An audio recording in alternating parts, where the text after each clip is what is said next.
Welcome back to STL TV Live. I'm Sarah Bernard, and joining me in the studio now is Erin Joy, the principal and CEO of Black Dress Partners.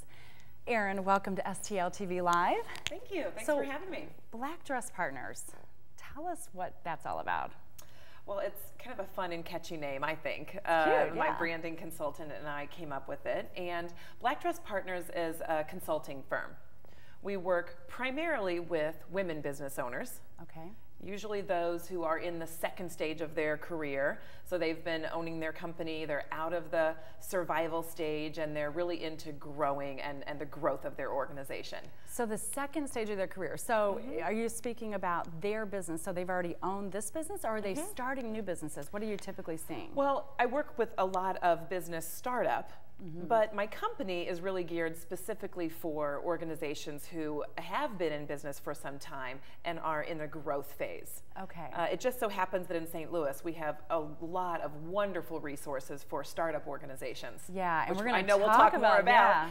But when I looked into the marketplace, I realized that for second stage entrepreneurs, especially women's second stage entrepreneurs who are in the growth phase of their company, they're quite isolated. Right. There are not nearly as many resources for them as there are for startup organizations. So why do you find that they are more isolated? Is it something about the types of businesses that you're seeing that are being developed, or what is it? Do you feel that? Well, it's true for all business owners, whether it's male or female. Certainly, I think by the time you're in a growth phase of your company, you have really been paying your dues.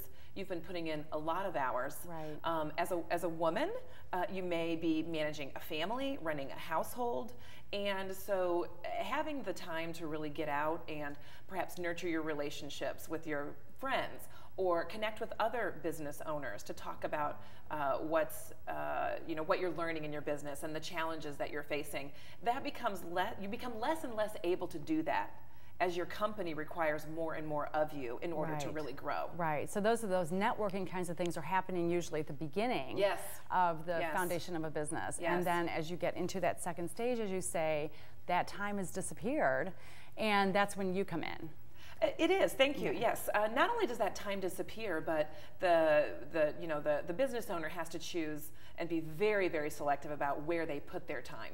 Okay. And going to networking organizations is oftentimes not the best place to put the time. It's really into the nuts and bolts of growing the company. And indeed, that is where we come in. We help those business owners really capture that momentum that they've been gathering through the years during their startup phase and really take it to the next level. Because do you find that in that second stage businesses are losing momentum in some way? They need to reinvigorate, or what's happening? Not necessarily that they're losing momentum, but rather that they want to, as an entrepreneur, the nature of being an entrepreneur is being opportunistic. Yeah. So they want to capture the momentum that they've been building over the last couple of years. It doesn't have to be a couple of years. You can move into this phase a little faster than that, but they want to be opportunistic. They want to capture that momentum, and it's very tough for them to do that on their own. They have become isolated.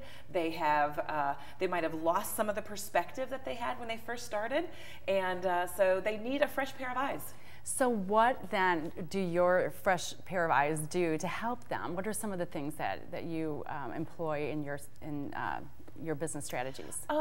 I guess one of the skills that we've honed through the years is listening very keenly to the business owner.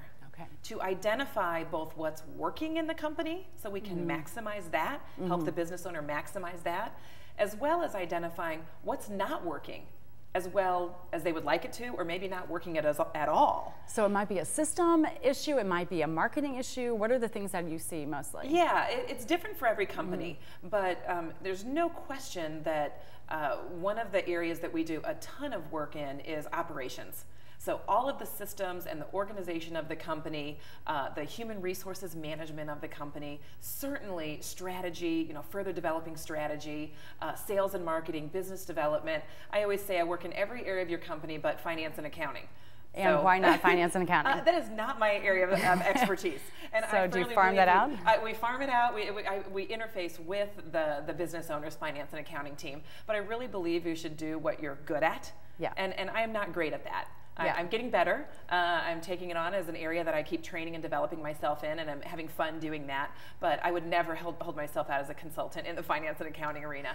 Well, but you've got a lot that you do bring to the table, obviously, and we're going to talk more about that in a few minutes. We're going to take a quick break right now, and when we come back, we're going to talk to Erin more about what you can do as a potential new business owner, or maybe you have a business. So don't go anywhere. We'll have much more with Erin when we return. And remember to keep up with STL TV and all the great events going on around St. Louis. Friend us on Facebook, follow us on Twitter, and subscribe to our YouTube channel. And you can always watch us streaming live on STLTV.net. We'll be back with more after this.